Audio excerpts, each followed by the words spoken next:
Yolanda, que é uma das professoras. Aliás, hoje de manhã eu falei com o Celso, estava falando com a Zélia, que são mulheres, professora Yolanda, Zélia e tantas outras, que nos inspiraram e nos deram passagem do ponto de vista acadêmico profissional para estarmos onde estamos hoje. Então, a essas mulheres, o meu maior apreço e admiração.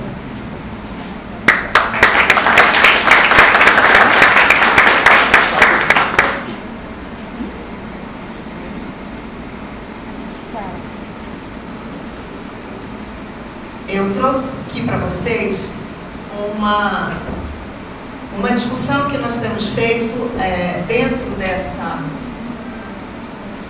desse tema maior que nos une hoje, em relação a 10.000. Nós temos discutido, trabalhado intensamente em relação à lei e todos os processos que dela decorrem. Aqui eu fiz um recorte específico, sem me alongar nos processos históricos a partir dos quais essa lei ela projeta essa perspectiva com a qual lidamos hoje. Então eu fiz um recorte em função do tempo para que nós consigamos refletir juntos e juntas aqui em relação à formação e os processos dessa lei.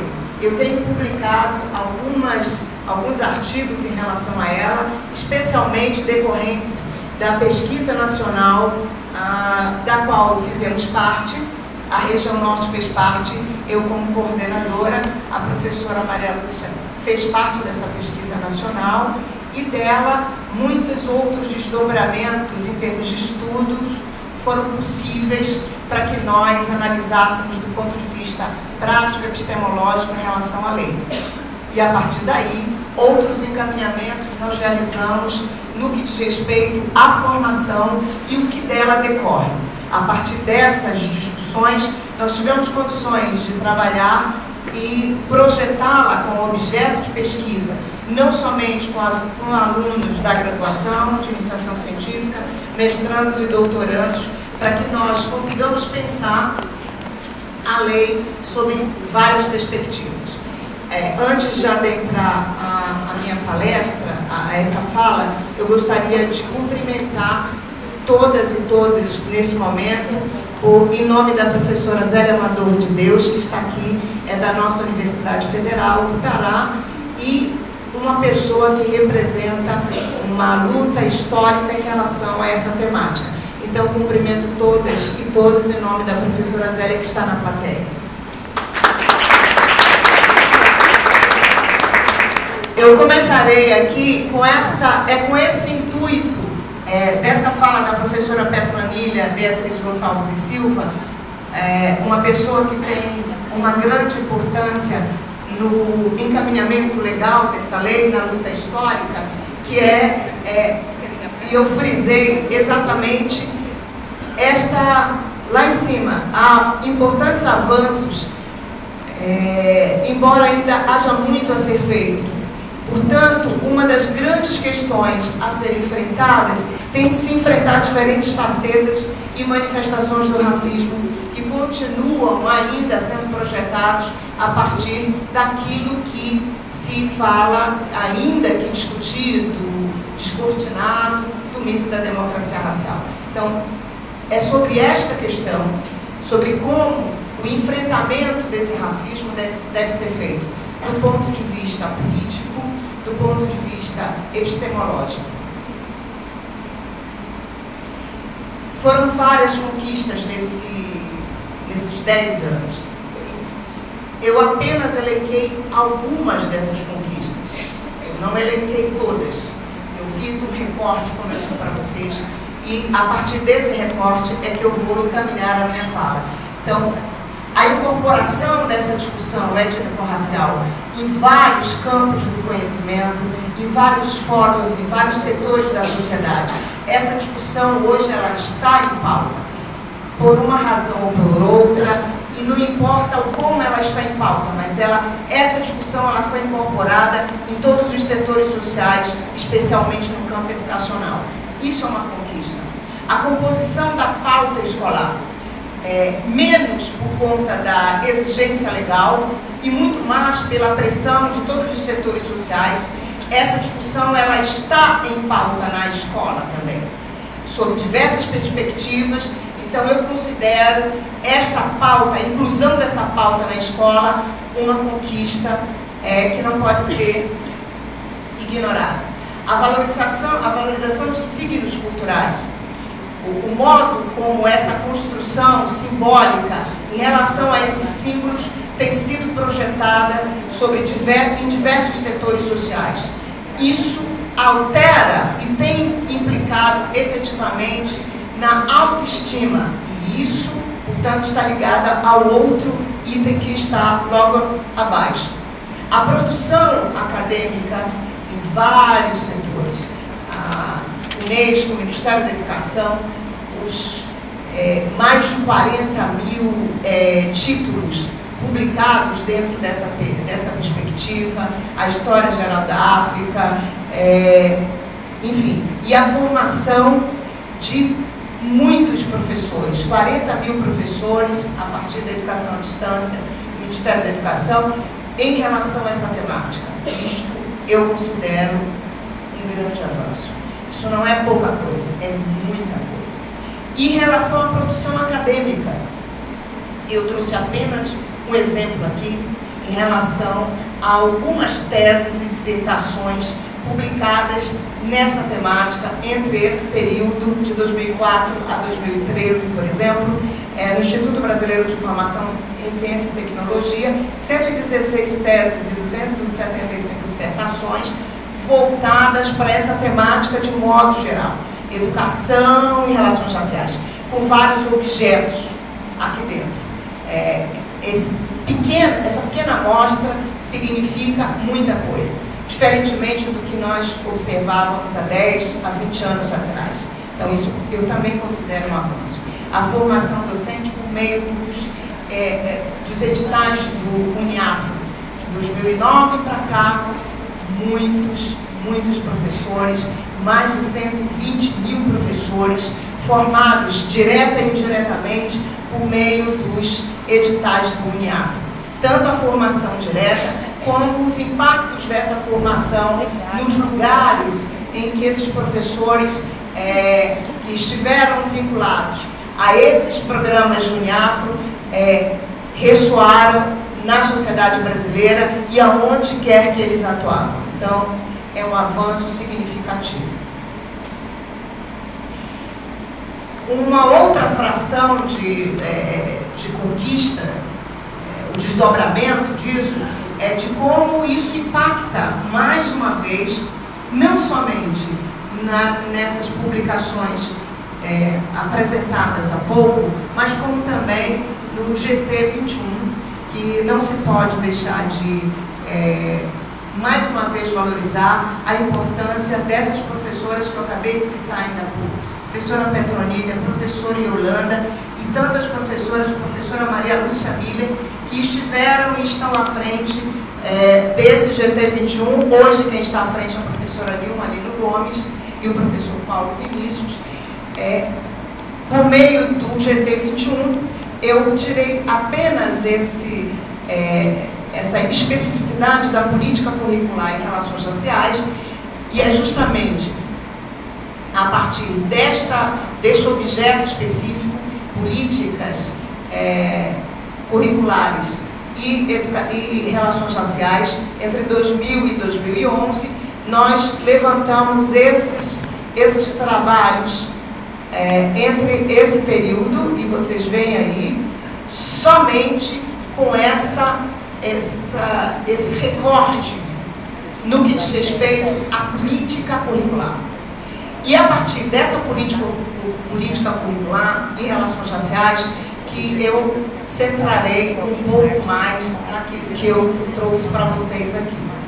Portanto, eu considero esse recorte, que existem outras conquistas, eu me detive a essas, eu fiz uma escolha em relação a essas, porque eu considero realmente um avanço. Relacionada a como é que toda essa projeção, essa alteração, que é do ponto de vista político, epistemológico, como essa alteração, ela implica ainda em reflexões da universidade e de todas as redes de formação de professores. Onde é que isso requer de todos nós e de todas nós uma implicação que diz respeito às dinâmicas escolares. Como é que a legislação que nos é cara para essa temática nos indica os desafios a serem enfrentados.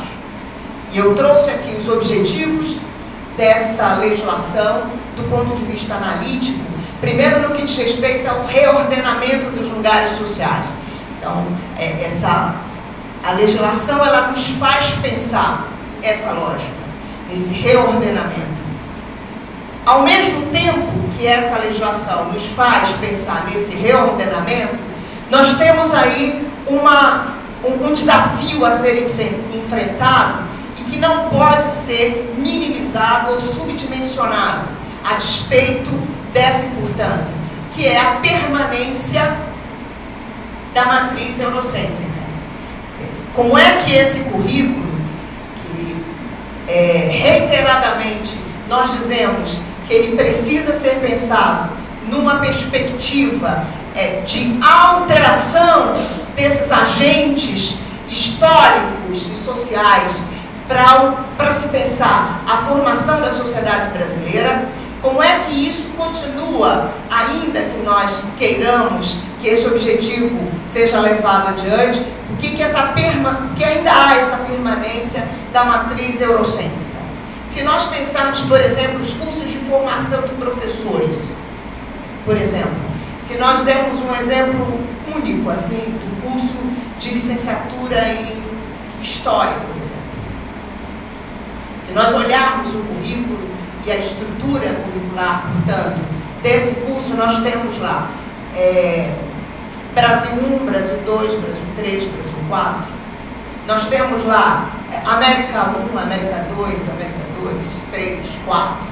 Nós temos também História Medieval 1, 2, 3 e por aí vai.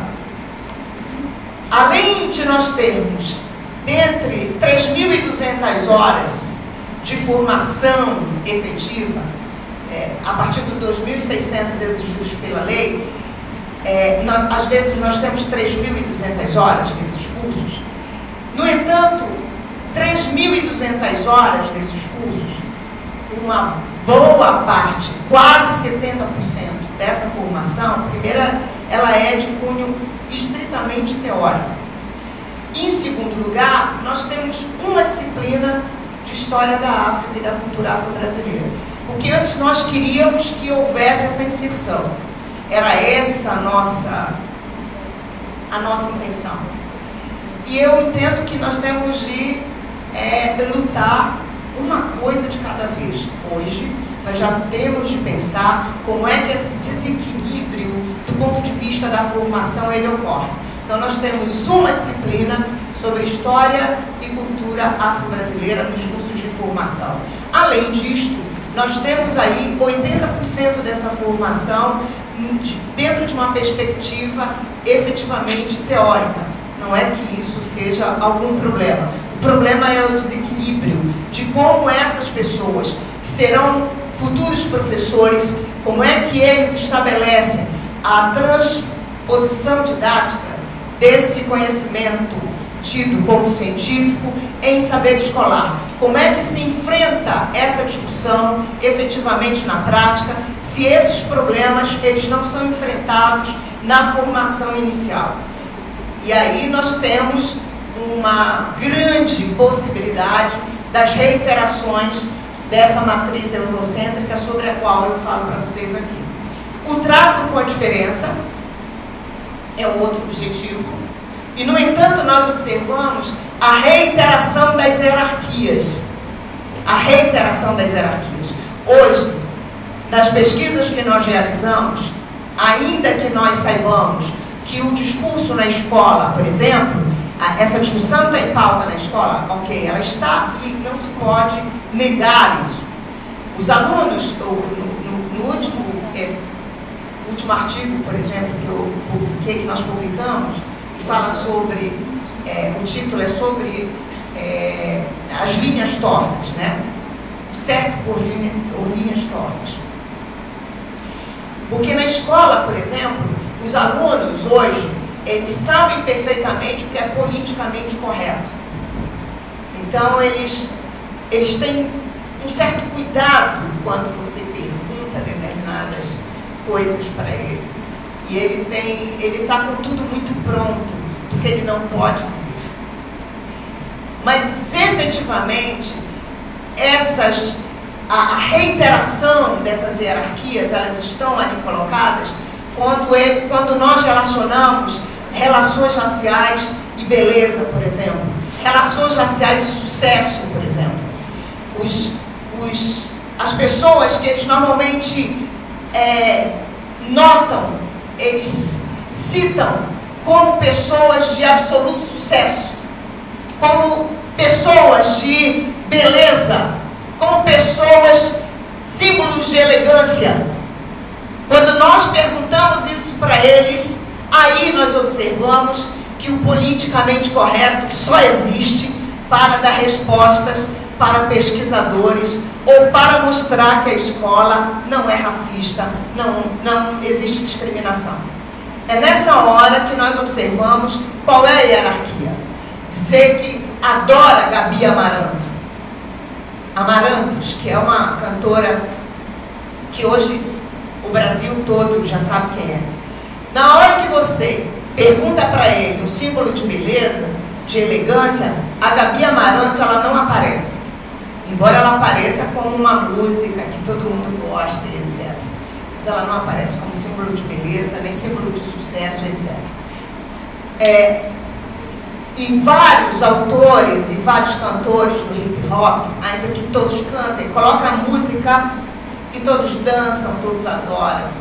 Mas quando eles precisam eleger quando nós fazemos esses cruzamentos, não são essas pessoas que aparecem. Então nós temos de pensar sobre isso. Qual é o que os faz pensar sobre essa lógica?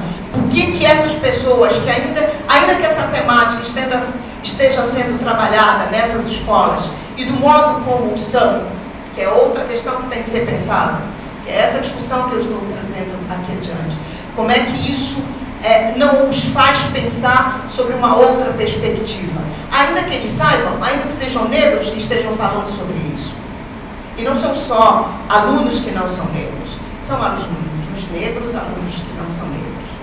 E que não se dizem negros e aqueles que se dizem brancos.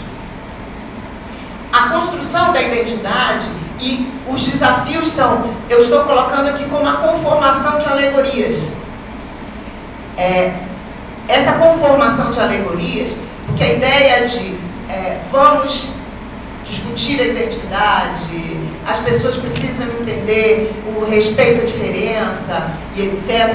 No entanto, quando nós observamos nas pesquisas e nos resultados delas, e essas pesquisas elas são importantes porque elas nos dizem não somente o que os alunos e aquela realidade, os professores de fato pensam sobre a questão, mas os resultados também nós devemos colocá-los à prova para a educação básica, para os professores fazerem as críticas necessárias, repensarem sobre aquilo que está sendo dito e ressignificar, inclusive, os resultados dessas pesquisas. No entanto, esses resultados, em primeiro lugar, eles nos colocam algumas questões para serem pensadas. Por exemplo, quando se fala em diferença, a diferença existe negro, nós respeitamos todo mundo, isso e aquilo. Só que o outro, que o negro, ele está no lugar. E ele está no lugar da diferença. Não é o respeito à diferença, mas é como se ele fosse um outro ser. Ele está ali. Ele diz que está sendo respeitado, mas ele é um outro ser. Ele está no lugar ainda que eu estou chamando de alegoria. Estou respeitando, mas é o outro que é negro. Como assim? É um outro ente. Né? Essa diferença não é na diferença no sentido antropológico ou na discussão político-epistemológica sobre a qual nós estamos tanto discutindo, mas é sobre a outra diferença. É a margem.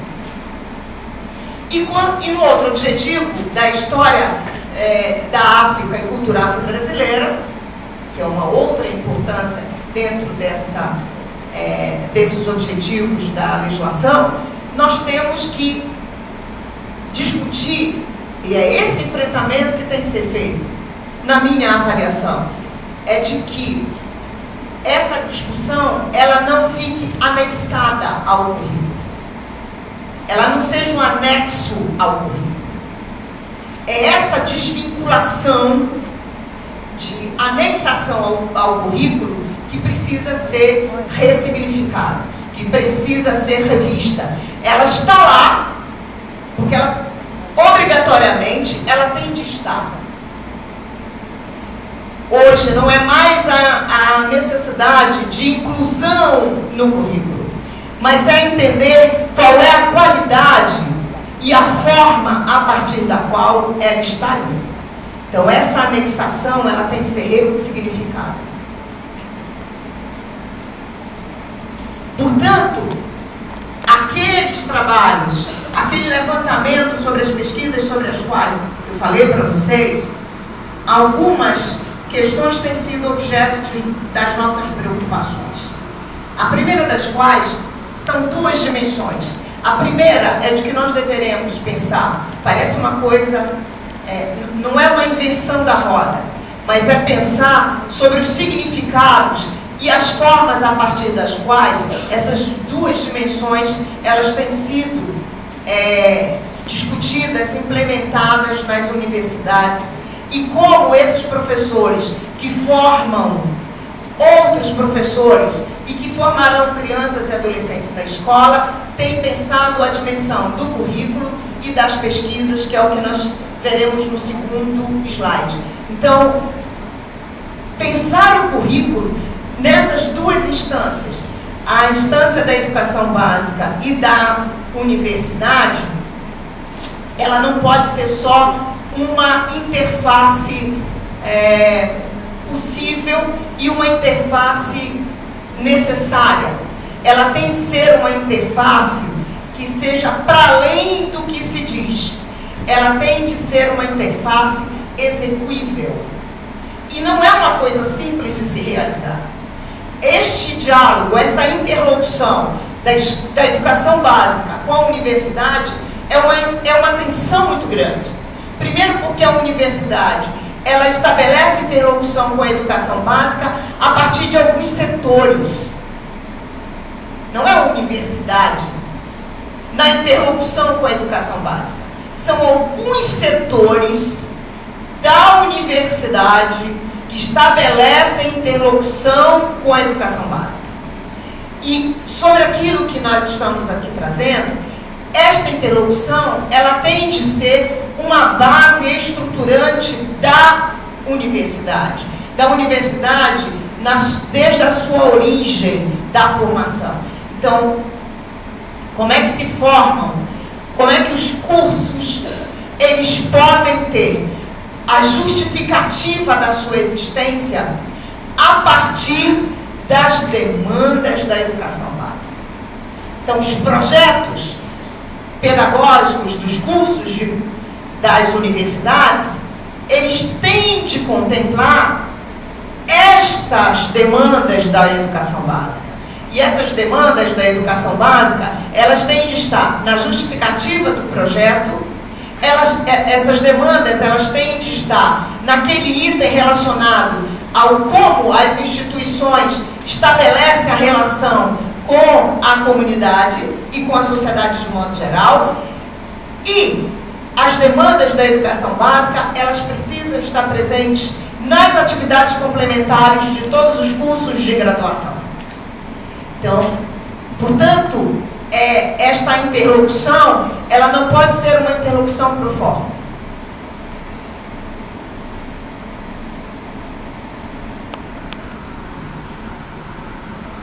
Ela é uma interlocução efetiva, porque dentro dessa outra dimensão, que é a ação, a perspectiva de formação, obrigada, a perspectiva de formação, ela tem de ser outra, tem de alterar a perspectiva de formação.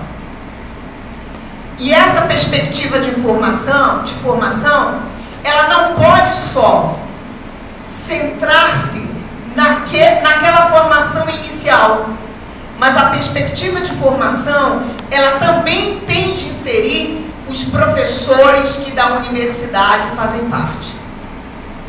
Isso significa que a universidade, ela tem de implementar e ampliar os cursos de formação docente para os professores que estão na universidade e que formam futuros professores. Hoje nós estamos com uma realidade muito particular, eu digo de 5 a 10 anos para cá. Nós temos muitos pós-graduandos que saíram dos programas de pós-graduação, e como as universidades não podem absorver todos eles, a maioria dessas pessoas está na educação básica. Algumas dessas pessoas, entraram para as universidades. Então nós temos duas dimensões que devem ser consideradas. Na perspectiva de formação, na formação daqueles que vão para a educação básica e daqueles que também vão para as universidades. No entanto, o que é fundamental nessa formação é de que essas pessoas, elas sejam formadas para lidar com o objeto da sua disciplina de maneira pedagógica e acadêmica. E nem sempre os cursos de formação de professores e nem sempre as pós-graduações têm se ocupado efetivamente dessa questão. Então, tem de mudar a perspectiva. E para a mudança dessa perspectiva, é necessário saber como é que o conteúdo de formação, ele tem de ser preparado, implementado e formado nesses alunos. Porque o que nós observamos na nossa pesquisa lá do MEC da Unesco, é que uma boa parte dos professores, uma boa parte ouvida, tinha algum conhecimento sobre essa temática. Algum conhecimento. Ou em nível lato sensu, ou porque estavam ligados, esses professores ligados a movimentos sociais. No entanto, nós, em escolas em que diziam que esta discussão ela era implementada, enraizada, não só implantada, mas implementada e num projeto pedagógico da escola, mas nós observamos, por exemplo, no dia 20 de novembro, peças de teatro advindo dessa escola, na qual esses professores tinham tido essa formação, alunos com correntes no pescoço, alunos negros, dançando,